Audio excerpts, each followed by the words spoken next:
What is going on, guys? Welcome back to the channel. Thanks for tuning on in. I have a bit of a spur of the moment video for this one. I just happened to be at the range. I didn't have my mics or anything with me. I was finishing up a driver session.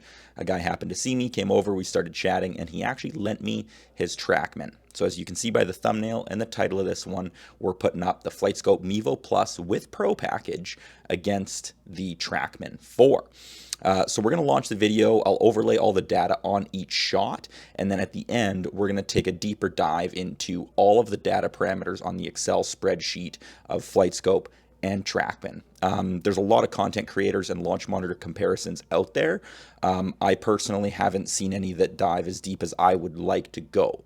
And nothing to say bad about that. A lot of people are just doing ball speed, carry, and total, and like spin, because for the average population, that's the main key factors. But me, when you're spending $20,000 on a Trackman, it can do so much more. So I want to see, how does the club path vary? What's the club speed? What's the launch angle, the attack angle, the low point, face to path? All of those really important data parameters.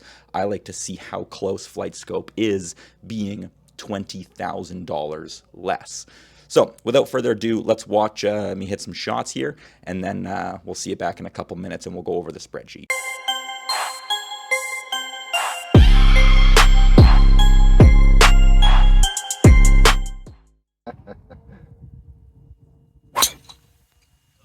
Big hit. Oh man, dude, right out of the gate, you were almost 200 ball speed. Yeah, I toe jammed it pretty bad. So what was club speed on Trackman there? 140-ish? 137. 137? Okay. Flightscope, so 137 and Flightscope had 140. Yeah, So not too far. yeah.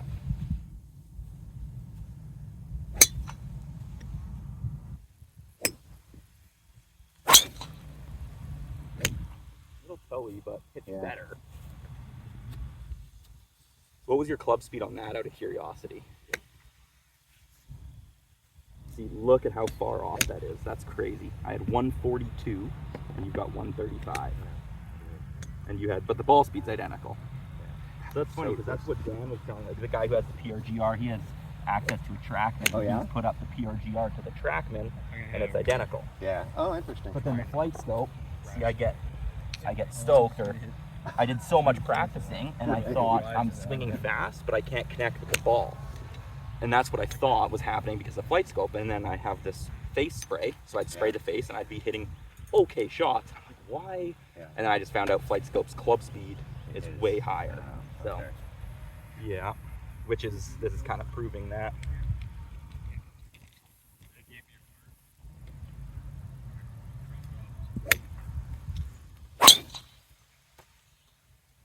Better hit. Should be in the 200s. Yeah, oh yeah. 205. That at 205? A little PR. Ball speed. It's the fastest ball speed. I just pulled a hand and watched it. All right.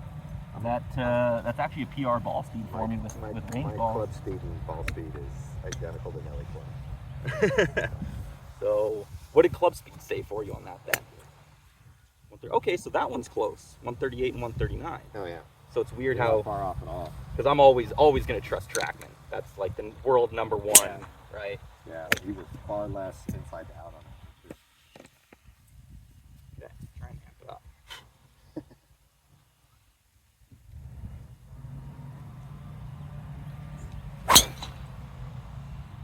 Another toey one. Love hitting the toe. 196, 197. 197. Yeah. Good spin.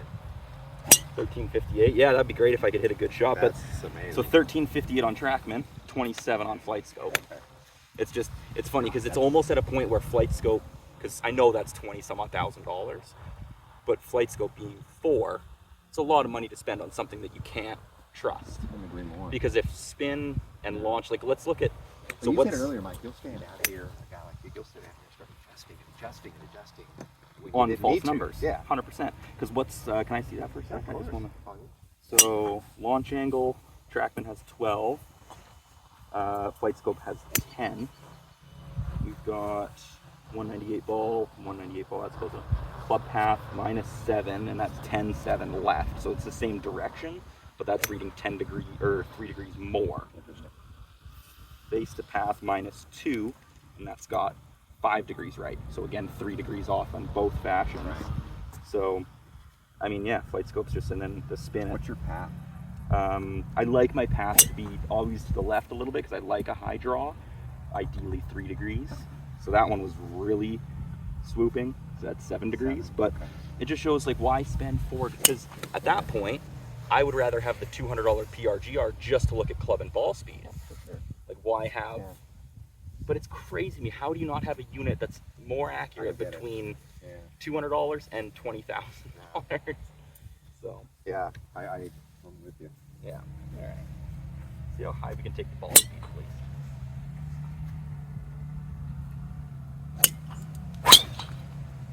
That was hit hard. 204. All right. So 204 ball speed. You have not been less than 335 in length, and your carry has not been less than 300. So, and you have yet to really hit one. I haven't hit a good one yet. Yeah. Well, I mean, that's I've hit the crazy. center of the face, but I've just been snapping them or blocking them. So. All right.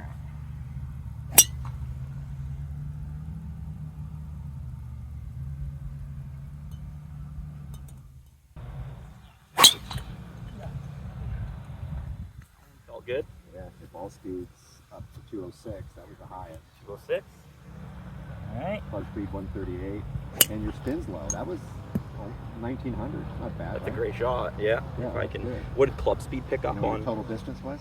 340. 350. Yeah. So I was out here last night, a little bit of a tailwind, and I think the cart path had something to do with it. But because I went and scooped up all the balls. Oh, after you did? this. Well, I'm not going to make, you know, Yeah. obviously they don't expect guys to be doing this out Right. here. So I went and cleaned up all the balls that I hit too far. One was like 10 yards past the cart path. So I pinned it back to here and it went 392. Obviously, I'm guessing it got one hop off that.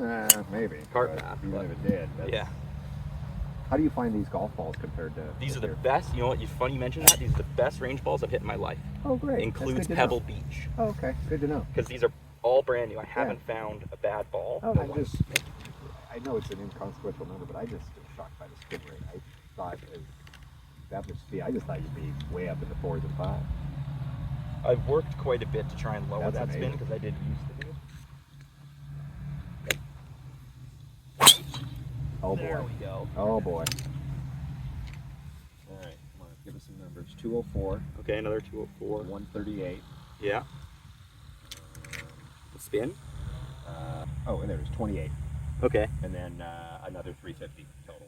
Interesting. So that one's 28 because before Flightscope had read high on all the spin. Did it? Flightscope that time read 24 Yeah, for spin. 28 here. But 400 RPM at that hard of a shot isn't that far off. But again, Flightscope's got 144 instead of one. Like, if you were to put that in a percentile difference, that is so far off.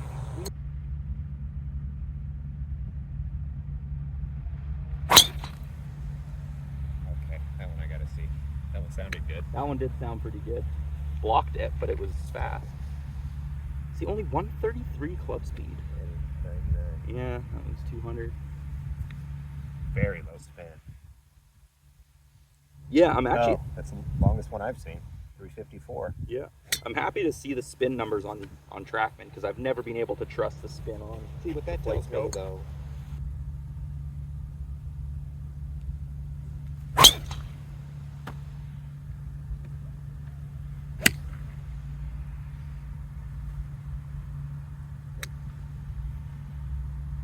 All right, 200.8 Flightscope, 200.7 Trackman, 141.9 to 134.5. That is a huge difference.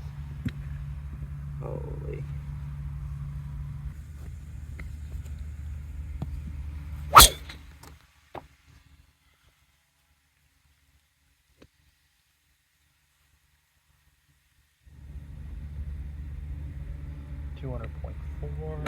Flightscope,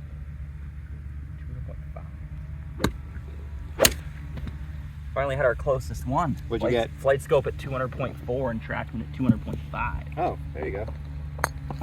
It's so crazy. Like, I don't understand. I mean, how is it easier for these units to measure a faster item accurately? Right. You'd think the club speed would be the easier item to measure. For sure. Yeah. It's going 50% of the speed.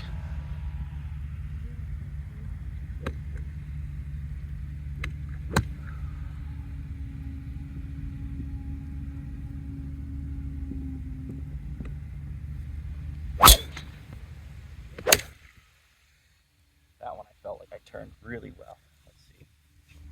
203.8.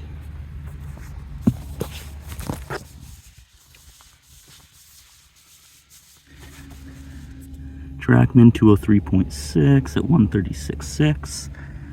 Flightscope 203.8, 143.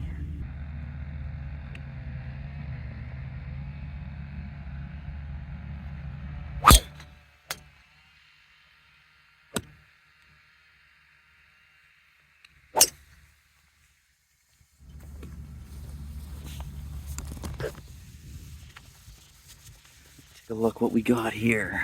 Trackman 134.7 for 202.9. Flightscope 136.5 for 202.5. Finally a close one. Carry 303 for 311 total. And this one had 319 carry for 350 total. So massive difference there. Spin 1800 versus 2400. Attack angle 6.3 versus attack angle 7.8. So pretty different, but got some similarities. Launch angles finally close.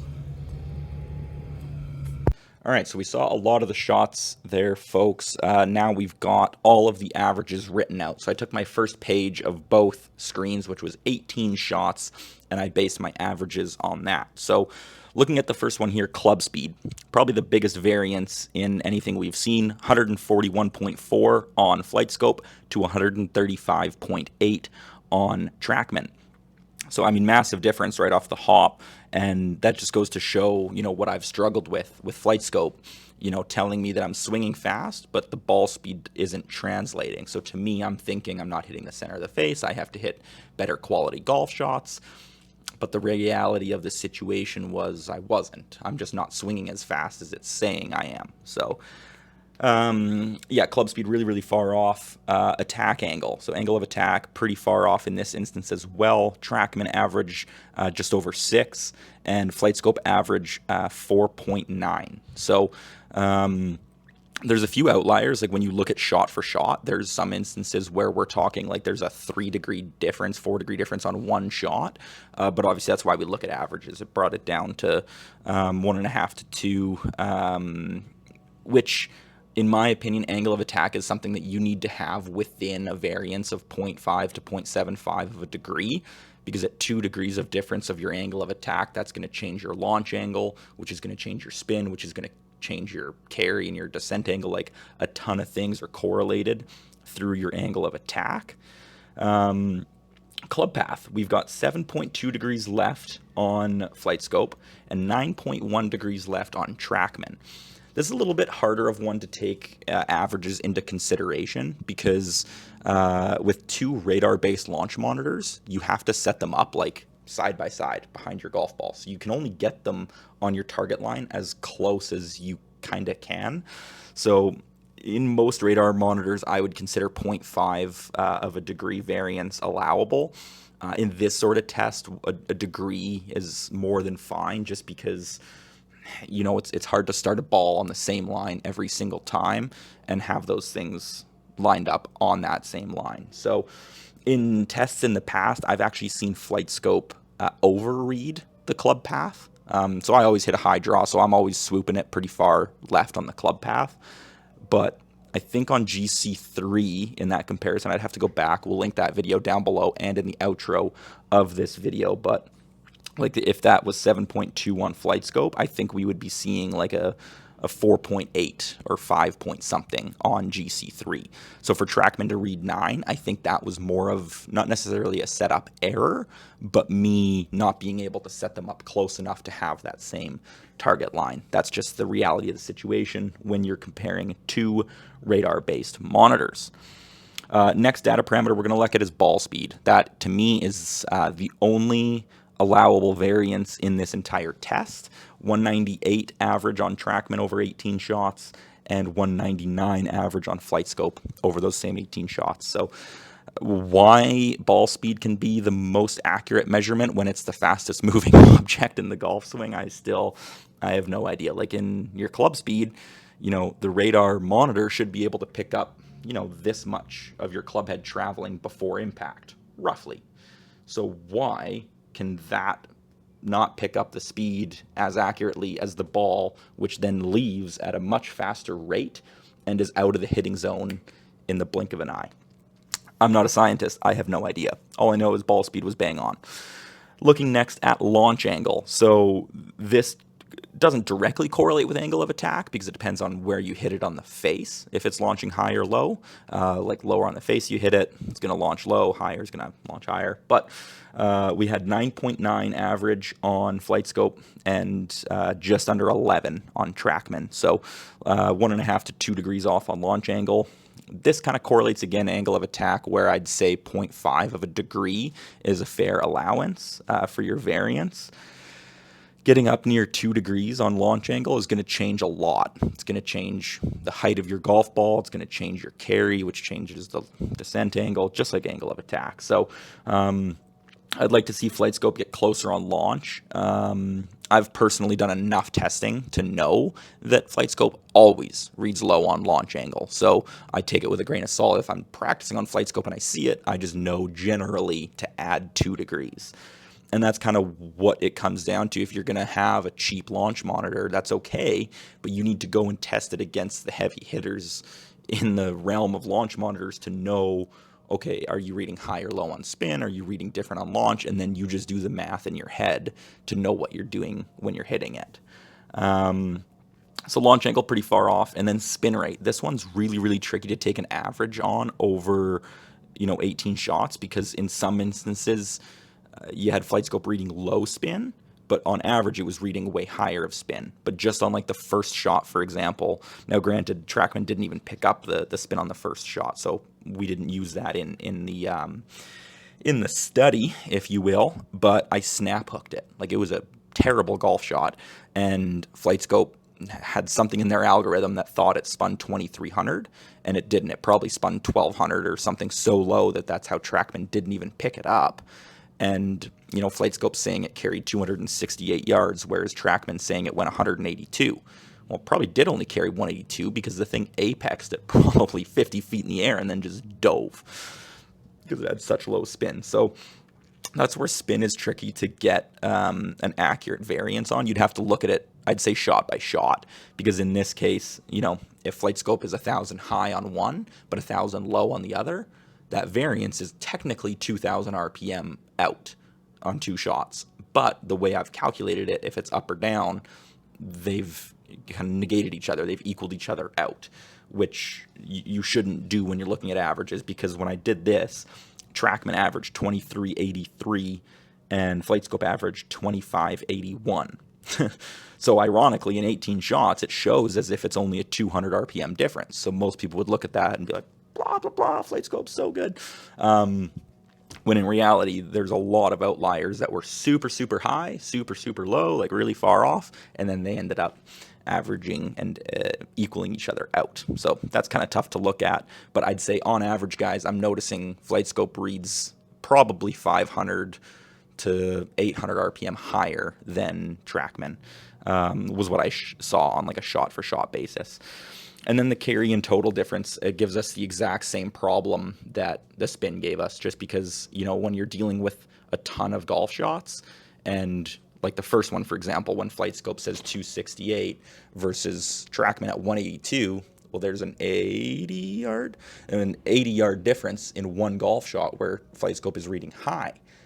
But then on average, Flightscope would always be reading lower, when you're hitting normal 300-yard, 340-yard shots, and Flightscope's 15 to 20 yards off each time, it chips away at that 80-yard outlier on one golf shot. So on average, I would say I was seeing like probably a 15 to 20-yard variance where Flightscope was light than Trackman. And we didn't have the Trackman optimizer on. It was truly just for range balls. So Flightscope averaged 301 carry for a 309.3 total. So something clearly is messed up with Flightscope to only be giving me 8 yards of rollout at, where I'm spinning the ball perfectly and have high ball speed. To only get 8 yards of rollout is ludicrous.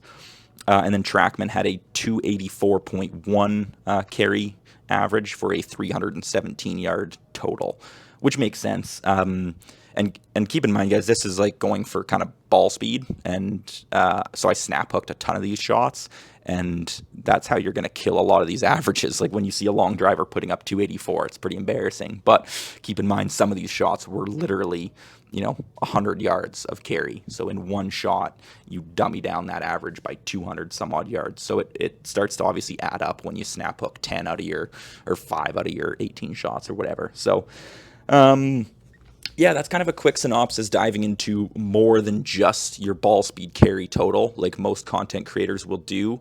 And not to say anything bad about the reviews that they're doing, because I watch a ton of them and I do take something from it. I just think it's important to look at further data. The launch monitors are giving you this data, so utilize it. Let's test it, right? I think angle of attack, club path, and spin and launch are far enough apart that I can't reliably, go with Flightscope. That being said, the average golfer might be able to do that without any problem. So really it comes down to the user. And the reality of the situation is you're not going to have the same buyer who's considering a $25,000 Trackman to a $4,000 Flightscope. They're not the same buyer. It's just more of a fun experiment to kind of see, okay, well, how close is that $4,000 unit to, the industry leader in radar-based technology for a launch monitor. But it begs the question, would you spend the $4,000 knowing that the numbers are pretty far off in most instances? Because the PRGR, for example, I know it only does club and ball speed, but it's like $200. Or like the Swing Caddy, I think. There's a few of those like sub $400 units that don't give you a ton of data, but based on the PRGR at 200 some odd dollars, it's closer to Trackman than Flightscope in its respective, in the data that it does give you. So a little bit interesting there. Guys, we've got more launch monitor comparisons coming down the pipeline. These videos do take quite a bit of work and planning though. So, likes and comments and subscribe to the channel would mean a ton. I'm curious to get your guys' thoughts down in the comments below. If Flightscope close enough to Trackman where you'd consider buying one? Is it just too far off and you'd think about a different launch monitor? Let me know down below. Like I said, yeah, like, subscribe, comment, do all that YouTuber shit. And until next time, we'll catch you later.